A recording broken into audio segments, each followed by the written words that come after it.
এর আগে ব্যাংককে ষষ্ঠ বিমস্টেক সম্মেলনে বক্তব্য রাখেন প্রধান উপদেষ্টা ডক্টর মোহাম্মদ ইউনূস। জানান, বাংলাদেশে জাতীয় নির্বাচন যত দ্রুত সম্ভব আয়োজন করাই বর্তমান সরকারের সর্বোচ্চ অগ্রাধিকার।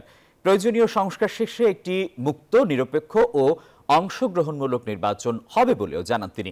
প্রধান উপদেষ্টা বলেন, বর্তমান সরকার দেশের প্রতিটি নাগরিকের সংবিধানগত অধিকার নিশ্চিত এবং সমুন্নত রাখতে, বিশেষ করে নারী, জাতিগত ও ধর্মীয় সংখ্যালঘুদের অধিকার।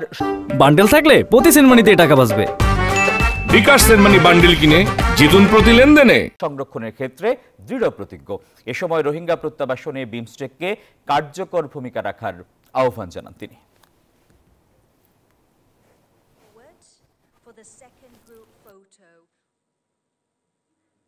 Now this commemorative photo marks a historic milestone for BIMSTEC.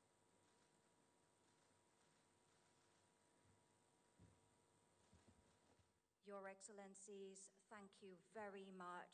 May I now kindly invite the